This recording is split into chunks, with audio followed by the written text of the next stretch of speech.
स्वागत है आपका अपनी केमिस्ट्री क्लास में। हम पढ़ रहे हैं चैप्टर 4 केमिकल काइनेटिक्स यानी कि रासायनिक बल गतिकी।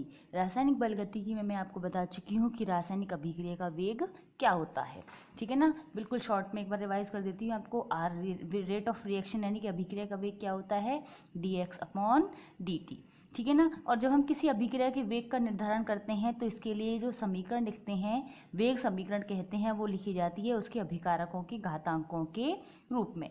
तो इस अभिक्रिया के वेग समीकरण में जो अभिक्रिया के अभिकारक होते हैं उनके जो घातांक होते हैं उनका योग अभिक्रिया की कोटि कहलाता है ना। और अभिक्रिया की कोटि मैंने आपको बताई थी, दो कोटियां तो हमें पढ़नी है इसमें, शून्य कोटि अभिक्रियाएं है ना, और प्रथम कोटि अभिक्रिया यानी कि जीरो ऑर्डर रिएक्शंस और फर्स्ट ऑर्डर रिएक्शंस। ठीक है ना, इनको अपन डिटेल से देखेंगे। इस वीडियो में हम देखते हैं पहले शून्य कोटि अभिक्रियाओं के बारे में। ठीक है ना। अब सबसे पहले देखें शून्य कोटि अभिक्रियाएं होती क्या हैं। शून्य कोटि अभिक्रियाओं का मतलब होता है वे अभिक्रियाएं जिनका वेग उनके अभिकारकों की शून्य घात के समानुपाती होता है। ठीक है ना। शून्य घात के समानुपाती का मतलब क्या हुआ कि अगर कोई अभिक्रिया है ए से उत्पाद बना रही है, एक शून्य कोटि की अभिक्रिया है, तो इस अभिक्रिया का वेग आर dx/dt या dA/dt से शो करें तो किसके समानुपाती होगा, ए की घात शून्य के, तभी तो इसकी कोटि शून्य होगी। ठीक है। जब इस समानुपाती के चिन्ह को हटाएंगे तो हम एक वेग स्थिरांक लगा देंगे k0 का मतलब है शून्य कोटि वेग स्थिरांक। ठीक है ना। तो ये जो शून्य कोटि अभिक्रिया है इनके लिए अभी हम इस देखेंगे यहाँ समाकलित वेग समीकरण, और इन समाकलित वेग समीकरण के आधार पर इनका हम कैसे ग्राफिकल रिप्रेजेंटेशन करते हैं, अर्धायुकाल कैसे ज्ञात करते हैं। ठीक है ना। तो देखिए हम यहाँ से देखते हैं कि कोई अभिक्रिया है ए से उत्पाद। ठीक है ना। प्रारंभ में जब अभिक्रिया शुरू ही हो रही थी यानी कि t बराबर जब 0 था, मान लीजिए इसका अभिकारक की सांद्रता थी a और उत्पाद की सांद्रता थी 0। ठीक है ना। और जब t समय हुआ तो इसमें से इसकी x मात्रा अपघटित हो गई, उत्पाद की x मात्रा बन गई। ठीक है। तो शून्य कोटि अभिक्रिया जब हम इसकी लिखें तो शून्य कोटि अभिक्रिया के रूप में इसको क्या लिखेंगे, r बराबर k0 a की घात 0। ठीक है। आर क्या है यहाँ, आर हम लिख सकते हैं यहाँ dA-x/dt या dx/dt बराबर k0, क्योंकि a की घात 0 तो क्या हो गया, एक हो गई वैल्यू। तो यहाँ हम इसको क्या लिख दें, dx/dt बराबर k0। ठीक है ना। इसको हम क्या कहते हैं, इसको कहते हैं हम अवकलित समीकरण। इसका भी हमने केवल अवकलन किया है, घटा के किया है हमने, a-x करके निकाला था ना। अवकलित समीकरण कहते हैं इसको शून्य कोटि अभिक्रिया का। समझ में आई चीज़। तो देखिए यहाँ हमने इसको लिख दिया dx/dt बराबर k0। ठीक है ना। इसे हम अभिक्रिया की शून्य कोटि वेग समीकरण, देखिए ये हो गई अवकलित वेग समीकरण। अब इस अवकलित वेग समीकरण से हम ज्ञात करेंगे समाकलित वेग समीकरण। तो समाकलित वेग समीकरण के लिए हमें इसका समाकलन करना पड़ेगा। तो हमें ये लिखा dx/dt इक्वल टू k0, या हमने dt को इस तरफ ले आए तो dx equal to k0 dt। अब इनका समाकलन करेंगे तो dx का समाकलन आएगा x और dt k0 dt का समाकलन आएगा x equal to k0t plus c। ठीक है ना। अब हमें यहाँ पर c की वैल्यू निकालनी है ताकि हम इस समीकरण को कंप्लीट कर सकें। ठीक है ना। तो अभी मैंने आपको बताया था कि जब अभिक्रिया प्रारंभ हुई थी A2 उत्पाद में, तो क्या था, इसकी अभिक्रिया, इसकी सांद्रता जब A थी, जब t बराबर 0 था, तो इसकी सांद्रता कितनी थी, 0। यानी ये क्या है, x की वैल्यू, उत्पाद की मात्रा कितनी थी, 0। तो हम यहाँ रखें कि यदि t बराबर 0 हो, यानी जब t की वैल्यू अगर हम 0 मान दें तो x बराबर भी क्या होगा, 0 हो जाएगा। तो जब ये भी वाली 0 हो गई, t की वैल्यू 0 रखेंगे तो k0 की वैल्यू भी टोटल 0 हो जाएगी, तो c का मान क्या आ जाएगा, 0 हो जाएगा। तो इसमें हम वैल्यूज में पुट करें x इक्वल टू k0t, क्योंकि c की वैल्यू तो हो गई 0, या मैं क्या कह सकती हूँ कि k0 इक्वल टू x/t। ठीक है ना। इसे ही हम क्या कहते हैं, शून्य कोटि अभिक्रिया की समाकलित वेग समीकरण। समझ में ना बच्चों। यहाँ k0 क्या है, k0 है शून्य कोटि वेग स्थिरांक, x है उत्पाद की मात्रा या अभिकारक की घटी हुई मात्रा, विघटित मात्रा, और t है समय। समझ में आ गई चीज़। तो इसको हम समाकलित वेग स्थिरांक कहते हैं। अब यहाँ से इस वेग स्थिरांक का हम मात्रक निकालें K0 का मात्रा क्या है, x क्या है, सांद्रता, सांद्रता क्या होती है, मोल प्रति लीटर, ठीक है ना। तो मैं इसको मोल लीटर इनवर्स लिख दूं, बटे t का मतलब क्या होता है, समय, है ना। तो इसका मात्रक क्या आ गया, मोल प्रति लीटर प्रति समय, ठीक है ना। याद रखना है, फिर बता रही हूँ कि यहाँ समय का मात्रक कुछ भी हो सकता है, सेकंड से लेके वर्षों तक कुछ भी हो सकता है, ठीक है ना। तो K0 का मात्रक आ गया अपना मोल प्रति लीटर समय इनवर्स। क्लियर। तो देखिए यदि x यहाँ c समाकलन स्थिरांक है, t बराबर 0 हो तो x बराबर 0, अतः c बराबर 0, तो c बराबर 0 रखेंगे तो आ जाएगा K0 बराबर x अपॉन t, ठीक है ना। अब देखते हैं इसका अर्धायुकाल क्या होता है। देखो बच्चों, अर्धायुकाल बहुत इंपॉर्टेंट चीज क्या है ये, कि किसी अभिक्रिया का वह समय जिसमें उसके अभिकारक की प्रारंभिक सांद्रता घटकर आधी रह जाती है, अर्ध आयुकाल कहलाता है। क्या मतलब हुआ इसका, इसका मतलब हुआ कि मान लीजिए मैंने ये अभिकारक था, इसके मैंने 100 मोल लिए थे शुरू में, ठीक है ना। तो वो कितना समय है जिसमें इसके 100 मोल घटकर 50 मोल हो गए, वो इसका अर्धायुकाल कहलाएगा, ठीक है। या 50 मोल लिए थे तो कितने समय में वो घटकर 25 मोल हो गए, वो इसका अर्धायुकाल कहलाएगा। अर्ध आयुकाल यानी वह, आयु का मतलब समय, वह समय जिसमें अभिकारक की सांद्रता घटकर आधी रह जाती है, अर्ध आयुकाल कहलाता है, ठीक है ना। तो देखिए टी, अब हम अर्धायुकाल को टी हाफ से लिखते हैं। तो यदि अगर हम टी बराबर टी हाफ लिखें तो एक्स क्या हो जाएगा, एक्स बराबर a/2।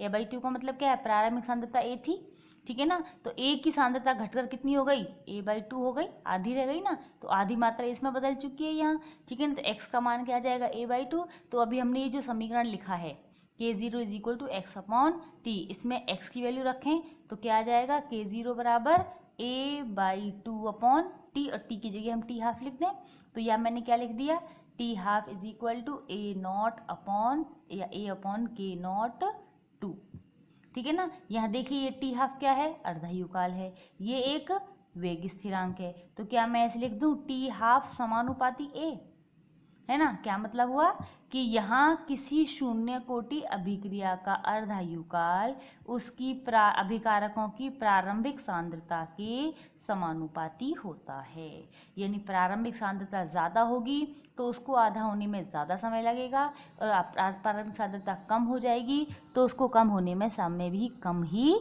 लगेगा। समझ में आ गई ना चीज़। तो देखिए यदि t बराबर टी हाफ हो तो x बराबर a/2, ठीक है। तो K0 बराबर क्या होगा, a/2 टी हाफ, या टी हाफ बराबर a/2 K0। तो इस प्रकार T half is equal to समानुपाती हो गया a, ठीक है। अतः शून्य कोटि अभिक्रिया का अर्धायुकाल अभिक्रिया में अभिकारक की प्रारंभिक सांद्रता a के समानुपाती होता है। समझ में आई ना चीज़, ठीक है। अब हम इसका करेंगे आलेखी निरूपण। देखिए अभी हमने ये जो समीकरण निकाली थी इसकी अवकलित वेग समीकरण, समाकलित वेग समीकरण, वो ये आई थी x is equal to K0t plus C. ये जो समीकरण है वो y is equal to mx plus C के समान दिख रही है, ठीक है ना। ये कौन सी समीकरण है, y is equal to mx plus C, बिल्कुल ठीक, इसे कहते हैं हम सरल रेखा समीकरण, ठीक है ना। तो ये सरल रेखा समीकरण क्या कहती है कि इनमें अगर हम आपस में ग्राफ लगाएं तो हमें एक सरल रेखा के रूप में प्राप्त होगा, ठीक है ना। तो देखिए शून्य कोटि अभिक्रिया का जो वेग समीकरण है x is equal to K0t एक सरल रेखा समीकरण y is equal to mx plus C के समान है, अतः x और t, y और x, ठीक है ना, के मध्य अगर हम ग्राफ खींचें तो मूल बिंदु से गुजरती हुई एक सरल रेखा प्राप्त होती है जिसका ढाल यानी कि tan थीटा K0 को प्रदर्शित करता है। तो यह हम x बता रहे हैं, यह हम t बता रहे हैं। जैसे जैसे समय बढ़ेगा वैसे वैसे x यानी उत्पाद की सांद्रता बढ़ती जाएगी। तो मूल बिंदु से गुजरती हुई एक रेखा मिल गई हमको, ठीक है, जिसका ढाल यानी tan थीटा, यहाँ पर ये थीटा ये है, ठीक है, जो tan थीटा होगा वो इसकी ढाल के यानी कि K0 के बराबर होगा। समझ में आ गई ना चीज़, ठीक है। और अगर हम इसका वेग के साथ में परिवर्तन निकालें कि समय के साथ वेग में क्या परिवर्तन आएगा, यहाँ है समय, ठीक है, और यहाँ पर होगी सांद्रता, ठीक है ना। समय के साथ सांद्रता में क्या परिवर्तन होगा, शून्य कोटि अभिक्रिया में कोई भी परिवर्तन नहीं होता, यानी समय की अक्ष के पैरेलल हमें अभिक सांद्रता के साथ इसका ग्राफ प्राप्त होता है। ये क्या प्रदर्शित कर रहा है बच्चों?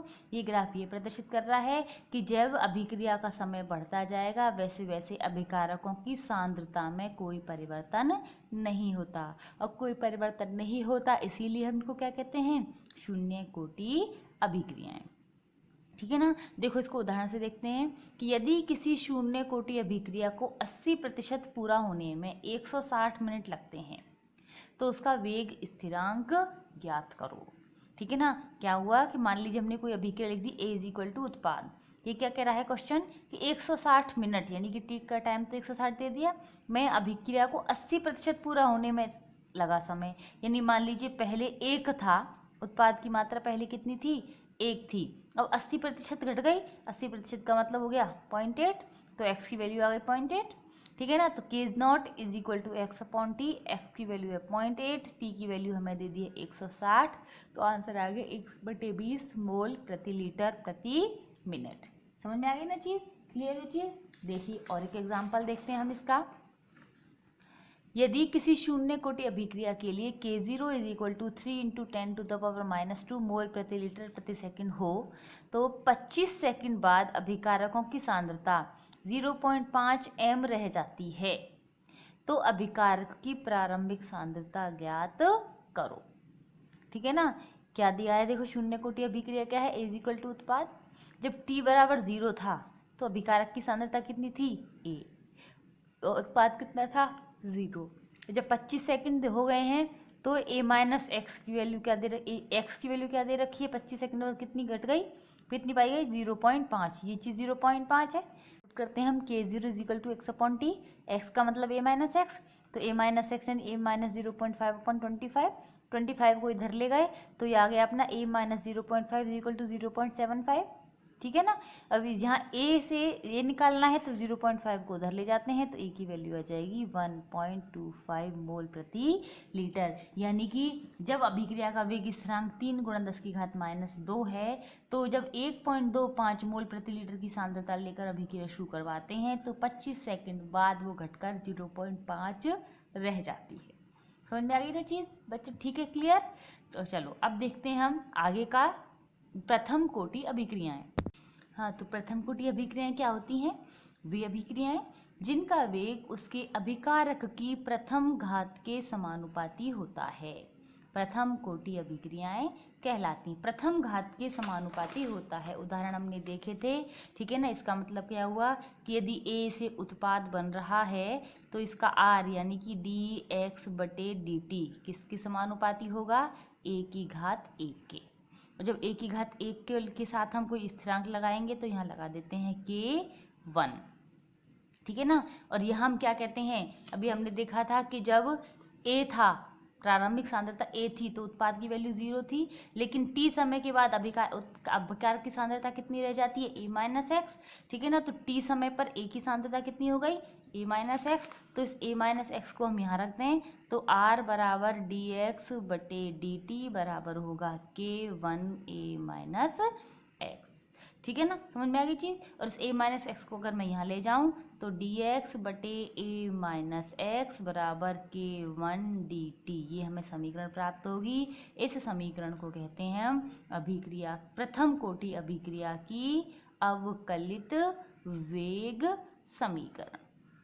ठीक है ना। समझ में आई चीज़? तो देखिए किसी अभिक्रिया A इज इक्वल टू उत्पाद के लिए प्रारंभिक सांद्रता क्या थी? A और 0, लेकिन t समय बाद इसका x मान घट गया तो ये a माइनस एक्स हो गया और ये x बच गया।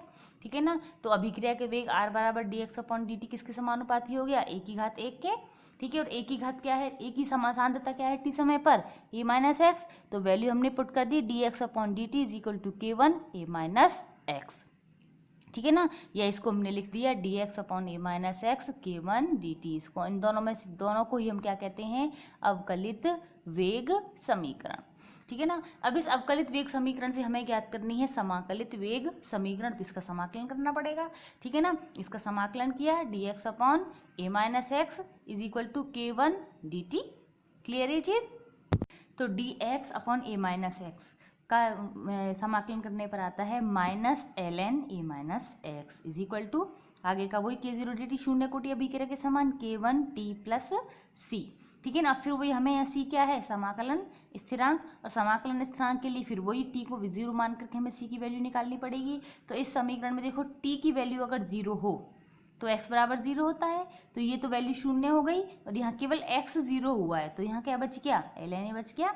तो c की वैल्यू क्या आ गई, माइनस ln a, ये माइनस ln a बचा, तो ये 0 हो चुका है, ये 0 हो चुका है। तो उस माइनस ln a यानी c के इस मान को हम यहाँ रख दें तो ये क्या आ जाएगा, minus ln a minus X, ये ऐसी कैसी था, is equal to k1t minus ln a, क्योंकि c की जगह हमने क्या रख दिया, ln a रख दिया।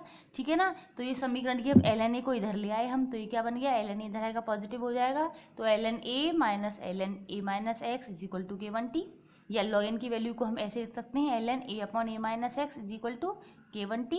अब हमें k1 की वैल्यू निकालनी होती तो t को इस तरफ ले आए, तो ये क्या आ गया, k1 is equal to 1 upon t dot ln a upon a minus X, और इस ln को हम log बेस ई भी कह सकते हैं। इसको जब हम log बेस 10 में बदलते हैं तो हमें 2.303 से मल्टीप्लाई करना होता है, तो हमने इसको log बेस 10 में बदला, तो क्या कर दिया, k1 is equal to 2.303 upon T, log base 10 है ये, a upon a minus X. इसे ही हम प्रथम कोटि अभिक्रिया की अब समाकलित वेग समीकरण कहते हैं।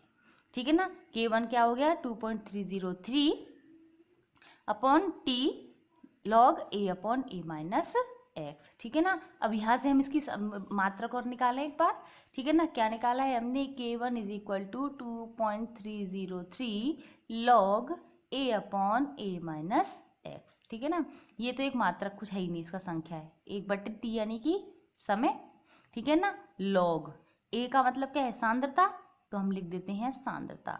ठीक है। a माइनस एक्स का मतलब भी क्या है, a माइनस एक्स क्या है, अपघटित सांद्रता है।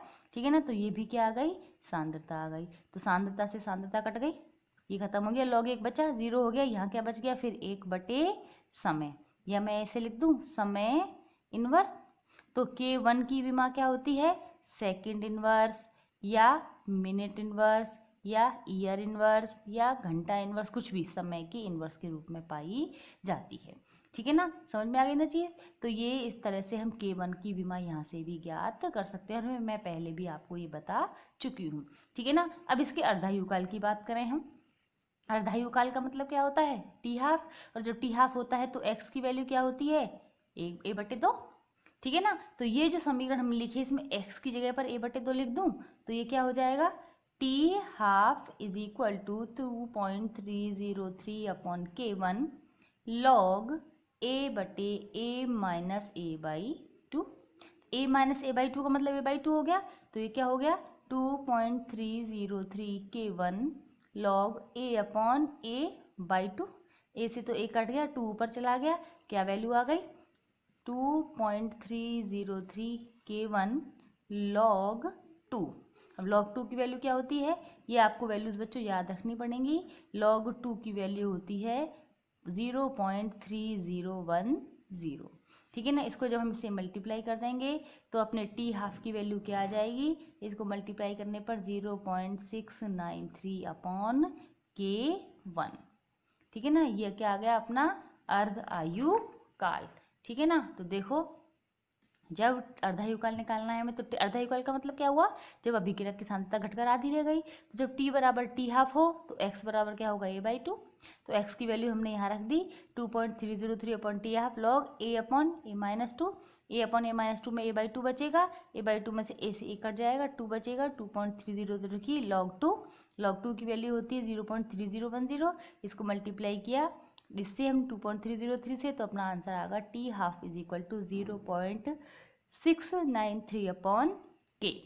ठीक है ना। अब इस समीकरण में आप देखो, कहीं भी किसी भी प्रकार की सांद्रता का कोई पद नहीं है, ना तो अभिकारक की सांद्रता हमें यहाँ कहीं दिख रही है, ना ही उत्पाद की सांद्रता कहीं दिख रही है, केवल क्या दिख रहा है, वेग स्थिरांक। ठीक है ना। और वेग स्थिरांक का मतलब क्या हो गया कि यहाँ ये इस प्रथम कोटि अभिक्रिया का जो अर्धायुकाल है वो अभिक्रिया की सांद्रता, अभिकारक की सांद्रता पर निर्भर नहीं करता। अभिकारक कम लें चाहे ज़्यादा लें, अभिक्रिया का जो अर्धायुकाल रहेगा वो फिक्स रहेगा। अभिकारक की मात्रा कम या ज़्यादा होने पर इसका कोई प्रभाव नहीं पड़ता। ठीक है ना। तो प्रथम कोटि अभिक्रिया का अर्धायुकाल अभिकारक की प्रारंभिक सांद्रता पर निर्भर नहीं करता है। ठीक है ना, क्लियर ये चीज। अब हम इसका देखते हैं आलेखी निरूपण। ठीक है ना, आलेखी निरूपण के लिए देखो यहाँ हमने समीकरण क्या देखी, क्या थी इसकी समीकरण 2.303 2 T log A upon A minus X. ठीक है ना, इसमें हमें टी निकालना है तो टी को इधर लाएं तो के को इधर लेके आए।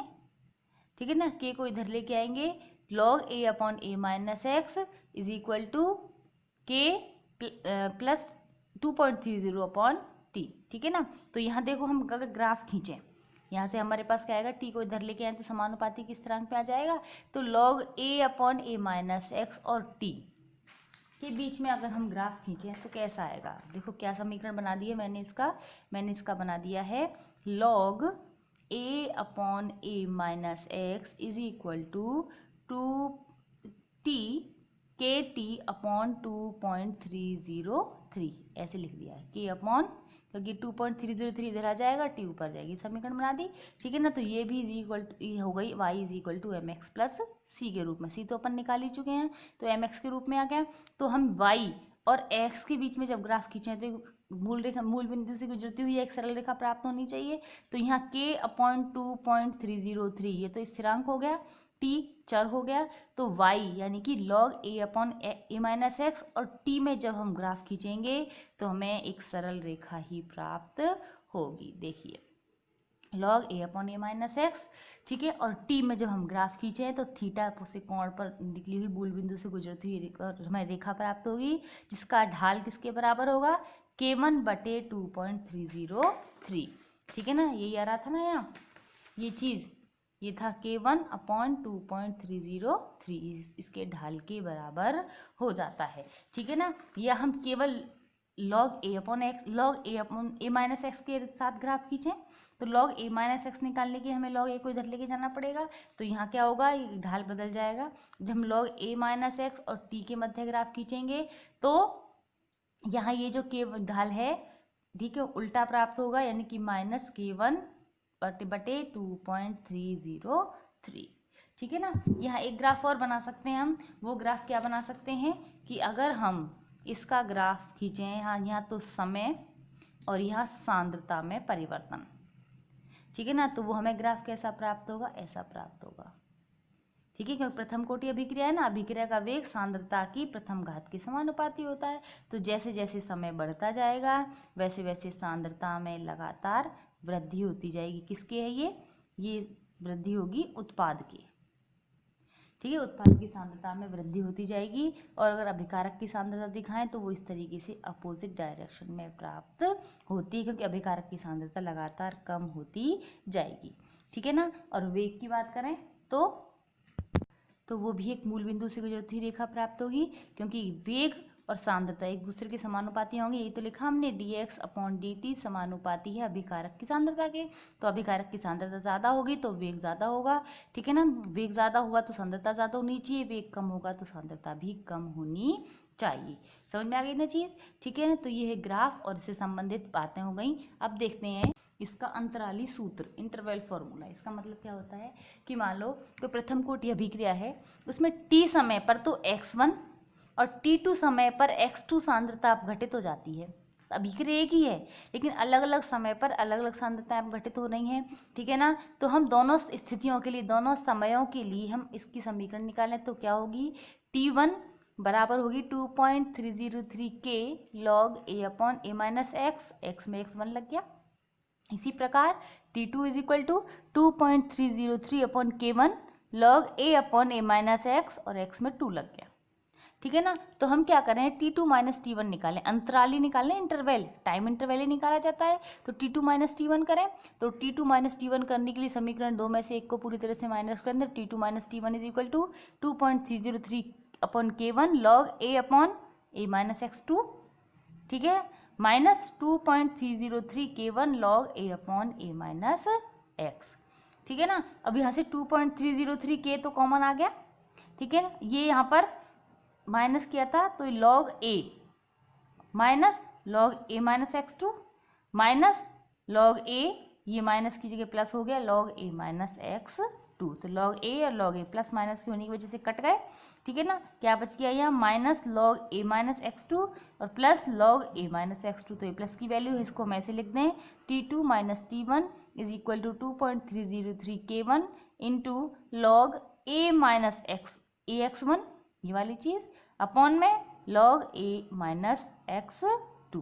ठीक है ना, इस समीकरण को ही हम अंतराली सूत्र कहते हैं कि एक ही अभिक्रिया के लिए अलग अलग समयों में जो अनुपात आएगा, जो अलग अलग समयांतराल जो आएगा, वो इस समीकरण के रूप से दिया जा सकता है T2 minus T1 is equal to 2.303 K1 log A upon minus x1 upon A minus x2। समझ में आ गई ना चीज़, क्लियर है ये।